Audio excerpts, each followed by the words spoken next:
Halo Chris Troopers, memang sulit dipercaya jika ternyata negara Indonesia punya keterkaitan dengan negara lain yang letaknya cukup jauh. Menurut catatan, Indonesia punya sejarah yang amat panjang dari zaman prasejarah, kerajaan, sampai menjadi kesatuan Republik Indonesia. Selain itu, sejarah juga mencatat kalau beberapa negara punya keterkaitan yang sangat erat. Nah, berikut ini ada beberapa negara yang memiliki keterkaitan erat dengan Indonesia.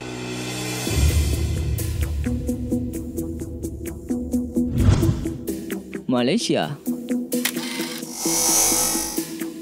Siapa yang tak kenal dengan negara tetangga Malaysia? Sebelumnya, kita bahas dulu sejarah negara ini ya. Malaysia merupakan negara federasi yang pernah dijajah oleh Britania Raya dan menyatakan merdeka pada 16 September 1963. Lalu, kenapa Malaysia dikatakan memiliki hubungan darah paling dekat dengan Indonesia ya?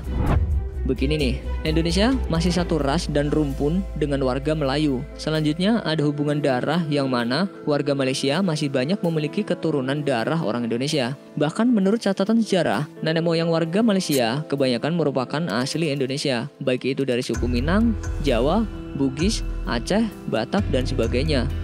Bahkan, mantan Perdana Menteri Malaysia sebelumnya, yaitu Tun Razak, merupakan keturunan dari Sulawesi.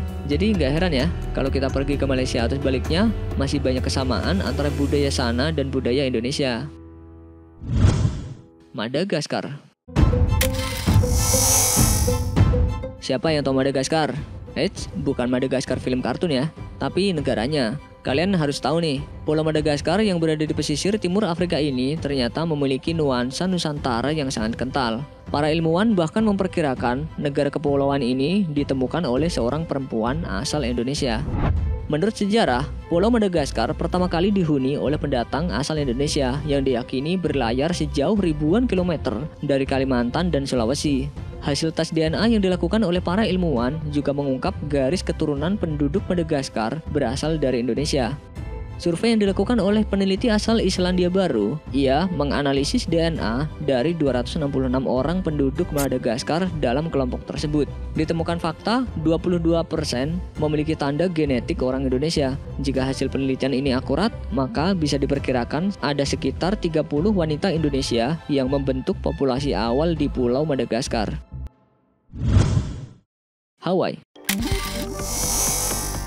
Hawaii adalah satu-satunya negara bagian Amerika Serikat yang terpisah dari benua Amerika. Penduduk asli dari negara bagian Amerika Serikat ini disebut sebagai suku Hawaii yang berasal dari bahasa Polinesia. Nah, Hawaii juga ternyata punya hubungan yang dekat dengan Indonesia, khususnya Jawa. Kok bisa ya? Padahal kan Pulau Jawa ini letaknya jauh banget dari Indonesia. Menurut Josh Armitage, dalam bukunya berjudul A Brief History of Hawaii, pulau ini mempunyai hubungan khusus dengan penduduk Asia, yaitu orang India dan bagian lain dari sisi selatan benua Asia.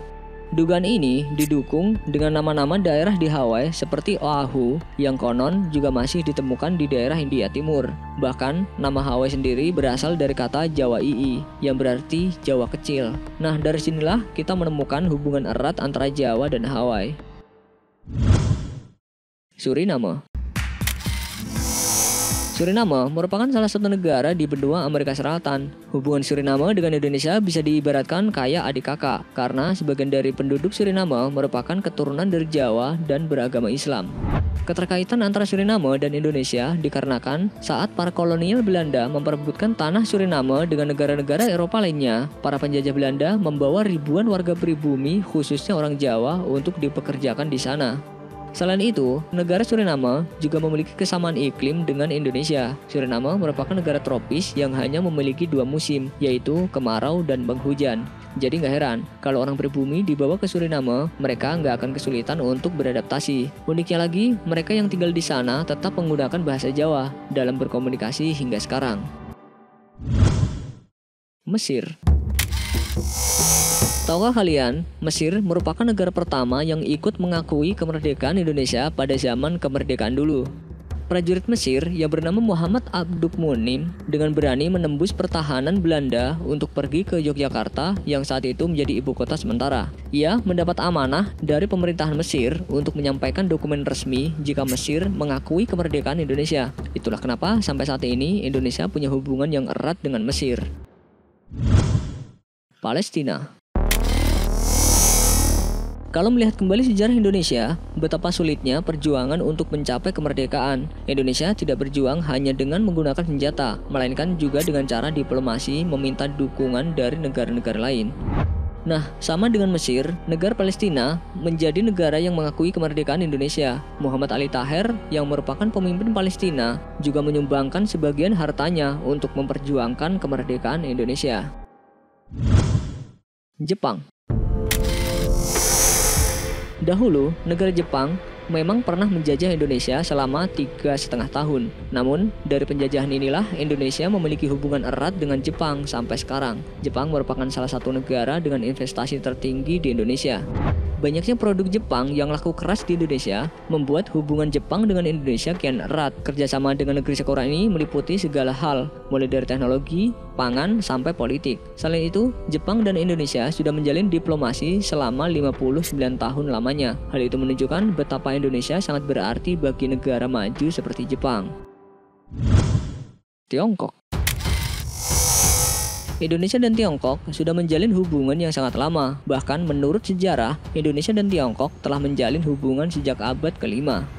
Banyaknya orang-orang Tionghoa yang melakukan penjelajahan ke Indonesia menjadikan Indonesia dengan etnis Tionghoa terbesar di dunia setelah Tiongkok. Sampai saat ini, Tiongkok menjadi negara dengan mitra dagang terbesar di Indonesia setelah Jepang.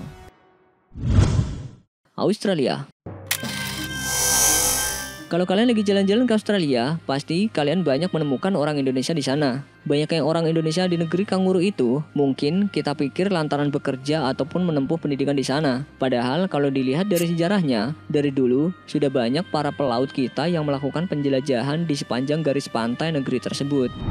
Pada tahun 1900-an, para pelaut Bugis sudah pernah melakukan pelayaran hingga ke Australia. Bahkan ini dijadikan rutinitas tahunan di mana orang-orang Bugis datang dan pergi setelah menetap berbulan-bulan. Mungkin dari sini juga yang menyebabkan banyaknya orang Indonesia di Australia. Kaledonia Baru. Kaledonia Baru adalah negeri jajahan Perancis yang letaknya ada di sebelah timur Australia. Meskipun negara ini adalah bekas jajahan Perancis, tetapi sebagian kecil dari warganya adalah keturunan Indonesia, khususnya orang Jawa. Sejarahnya, dulu orang-orang Belanda punya kerjasama dengan Perancis dalam hal ekonomi. Kemudian saat Perancis membutuhkan banyak pekerja untuk memberdayakan tanah di Kaledonia Baru, Belanda pun memenuhi permintaan tersebut dengan mulai mengirimkan orang-orang Jawa ke sana. Makanya sampai sekarang orang Jawa masih eksis di negara tersebut, sama persis seperti Suriname, di mana saat ini bahasa sehari-hari mereka juga bahasa Jawa.